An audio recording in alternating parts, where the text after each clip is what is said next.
안녕하세요. 코인서치입니다. 2월에 제일 핫한 주제죠. 트럼프가 벌이고 있는 관세 전쟁과 암호화폐, 그 내막에 숨겨진 것들, 저와 함께 오늘 알아보는 시간 갖도록 하겠습니다. 트럼프발 관세 전쟁이 현재 진행형이죠. 캐나다와 멕시코는 한 달 동안 이제 유예가 돼서 시장의 충격을 완화하나 싶었는데 아직 중국과는 제대로 된 협상이 되지 않았습니다. 중국은 오히려 미국의 10% 추가 관세 부과에 보복 공격을 가하면서 지금 미국 대 중국 간의 전쟁이 지금 이어지고 있는데요. 그에 반해 트럼프 대통령은 괜찮다라면서 역시 중국 담당 일진으로서의 면모를 보여주고 있는 것 같습니다. 아직 중국과의 협의는 공식 성명이 나오지 않는 이상 불확실함이 있기 때문에 주식시장과 암호화폐 시장에 조금은 먹구름이 지금 끼고 있지 않나 그렇게 예상이 되고 있습니다. 또한 약보합권으로 접어드는 중입니다. 관세 전쟁에서 가장 우려스러운 게 뭘까요? 바로 인플레이션이죠. 관세로 인해서 세금이 오르고 오른 세금을 맨징하기 위해서 물가를 올려서 수입과 수출을 하게 되면 자연스럽게 인플레이션이 발생을 합니다. 파월 의장 또한 이런 우려스러움을 나타내는 발언을 해서 시장이 약간은 차가워지고 있는 걸지도 모르겠습니다. 파월 연준 의장은 기자회견을 통해 기준금리가 지난 9월 이후 상당히 덜 제약적인 수준으로 내려왔다. 미국 경제와 통화 정책은 정말 좋은 상태. 신호를 보내기 위해 의도된 것은 아니다라며 인플레 진전 문구 삭제에 대해서는 이렇게 발언을 했고요. 연준 정책은 인플레 통제에 의미 있는 효과를 거두고 있다. 현재 정책금리는 중립금리보다 의미 있게 높다고 할 수 있다고 부연 설명했습니다. 여기에 이제 관세 폭탄까지 터지면서 연준 의장의 입장이 급선회하고 있습니다. 자, 이로 인해서 시카고 상품거래소 CME 헤드워치2를 보시면요. 3월까지 기준금리가 0.25% 인하될 확률을 15%로 보고 있습니다. 금리 트레이더들이 다가올 3월 FOMC 회의에서 사실상 금리가 인하되지 않고 또다시 동결될 것이라고 보고 있는 것이죠. 금리 동결은 지금 80% 이상 보고 있는 게 실정입니다. 현재 이러한 상황은 우리 비트코인 시장에 그렇게 좋지만은 않고 단기적으로는 비트코인 시장과 주식시장에 대해서 불확실성이 좀 도드라지고 있는 것 같습니다. 이렇게 전 세계 증시가 불안정할 때마다 사람들은 항상 안전한 곳에 자산을 옮기곤 하죠. 대표적인 안전자산은 우리가 알다시피 금입니다. 금. 따라서 금값은 사상 최고치를 갈아치우면서 치솟고 있는 중인데요. 단기적인 불확실성 속에서 안전자산인 금에 대한 수요가 증가하고 있는 건 맞지만 제가 한마디 덧붙이자면 금값이 너무 오른다고 해서 불안해하지 않으셔도 될 것 같습니다. 금은 비트코인과 주식시장이 잠깐 좀 안 좋다고 해서 얘네가 내려갈 때만 올라가는 증시와 디커플링된 그런 자산까지는 아닙니다. 아주 확실한 안전자산이기 때문에 비트코인과 마찬가지로 분기별로 가격이 조금 떨어진 적은 있어도 진짜 폭락을 하거나 중장기적으로 우하향을 하고 있진 않습니다.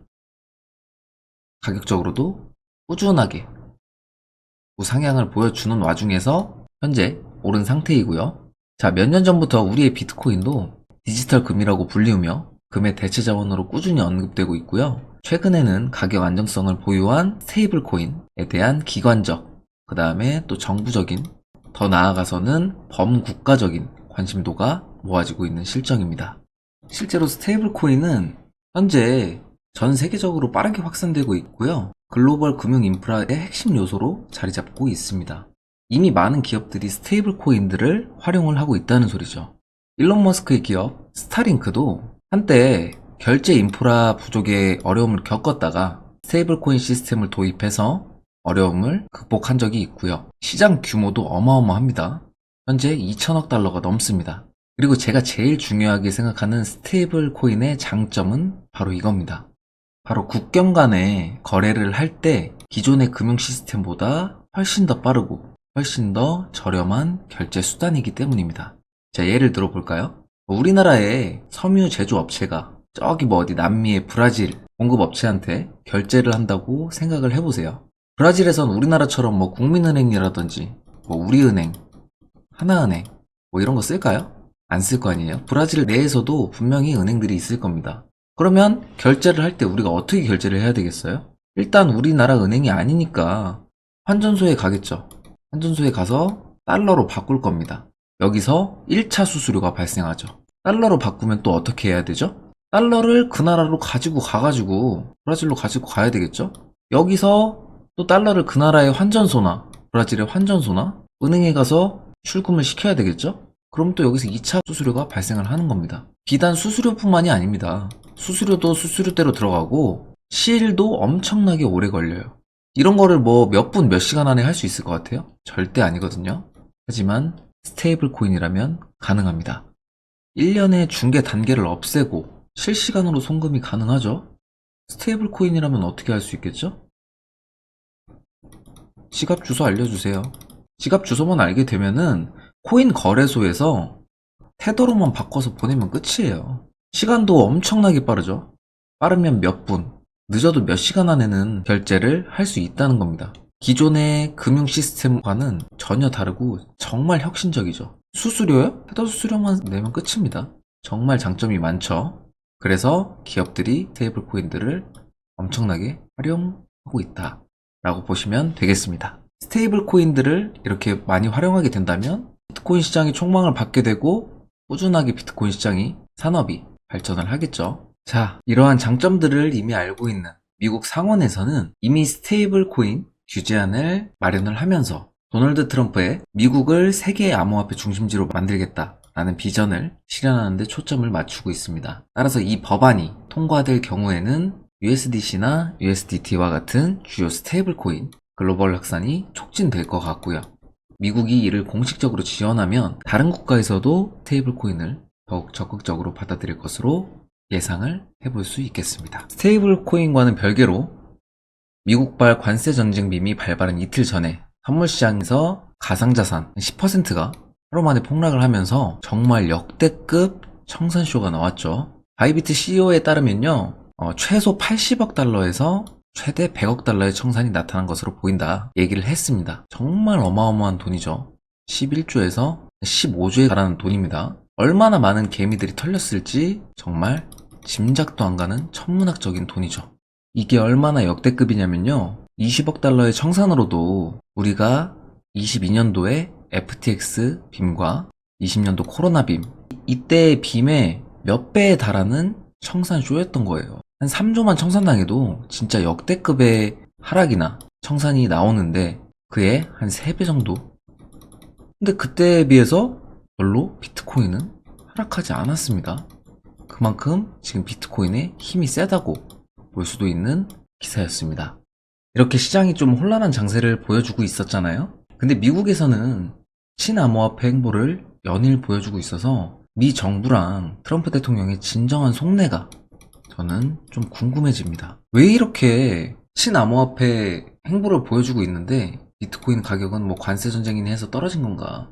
저는 결국 기관들이 저가 매집을 유도하기 위해서 지구 대통령 트럼프가 무력 전쟁이 아닌 관세라는 비교적 약한 전쟁으로 저가 매집의 도구로 활용했을 수도 있다고 보고 있습니다. 특히 기존의 암호화폐에 대해 굉장히 부정적인 기조를 유지해왔던 SEC를 지금 대대적으로 개편하고 있는 중인데, 비트코인 시장에 수많은 악재와 그 다음에 수많은 부정적인 기사들을 터트린 게리 겐슬러는 이미 자리에서 끌어내렸고요. 관련 부서의 직원들을 축소하고 있다고 합니다. 이로써 기존 비트코인 암흑기 시절 암호화폐를 부정하던 SEC에서 친암호화폐 기조의 SEC로 180도 달라질 것이라고 저는 예상하고 있습니다. 또 트럼프 행정부의 암호화폐 수장 데이비드 sak스 형님이죠. 한 미디어와 인터뷰를 통해서 비트코인은 우수한 가치 저장소라고 말을 했고요. 이 점도 암호화폐 시장에 굉장히 긍정적인 영향으로 다가올 것 같습니다. 이 사람이 암호화폐 지금 현재 행정부 수장이거든요. 그런 사람이 이런 말을 하면은 당연히 긍정적일 수밖에 없겠습니다. 현재 취임한 지 얼마 안 된 트럼프 대통령이 대외적으로는 자국의 실리적인 이득을 위해서 적극적인 행보를 보이고 있는 가운데 한 나라의 대통령으로서 그리고 지구상 최강국의 대통령으로서 당연히 암호화폐에만은 관심을 가질 수는 없는 노릇이겠지만 현재 중요한 관세 문제라든지 그다음에 전쟁 문제라든지 이런 문제들을 해결하고 나면은 거시경제 전반적인 것들을 자연스럽게 올리면서 비트코인에 관한 호재까지 낼 것으로 저는 예상하고 있습니다. 비트코인 차트도 가져와 봤습니다. 오늘도 역시나 여기 박스권이죠? 박스권 중단부에서 지금 보합을 유지하고 있습니다. 지루한 장세가 엊그제 청산빔 이후에 좀 나오고 있는데 그만큼 시장의 방향이 아직 확실하게 결정되지 않았고요. 엊그제 빔으로 인해서 투자 심리가 좀 많이 위축되기도 한 것 같습니다. 차트에서 보이다시피 비트코인 자체로만 놓고 보면은 그렇게 큰 조정은 아니었어요. 그냥 박스권 내에서 하단부를 찍고 다시 올라와 준 모습이죠. 저는 2월에 관세 전쟁이 좀 어느 정도 일단락 나야지만 방향이 위로 가든 다시 조정이 좀 오든 정해질 것 같습니다. 어느 정도 방향이 정해지기 전까지는 천천히 시장을 바라보시면서 좀 보수적으로 투자를 하시면 좋지 않을까라는 게 제 견해입니다. 당분간은 이런 좀 지루한 장세가 이어지지 않을까라고 예상을 하고 있습니다. 또 역사적으로 봤을 때는 작년 2월에 비트가 43%나 상승해 주면서 굉장히 좋은 폼을 보여줬었는데요. 이번 2월에는 과연 종가 마감이 어떻게 될지 지켜보시는 것도 흥미로운 주제가 될 것 같습니다. 저는 이번 2월에 작년 2월처럼 이런 큰 상승을 보여주지 못하더라도 실망하지는 않을 것 같아요. 보시면 작년 2월에는 고가가 63K였고요. 저가가 41K였죠. 지금 2월에 고가 102K, 저가 91K입니다.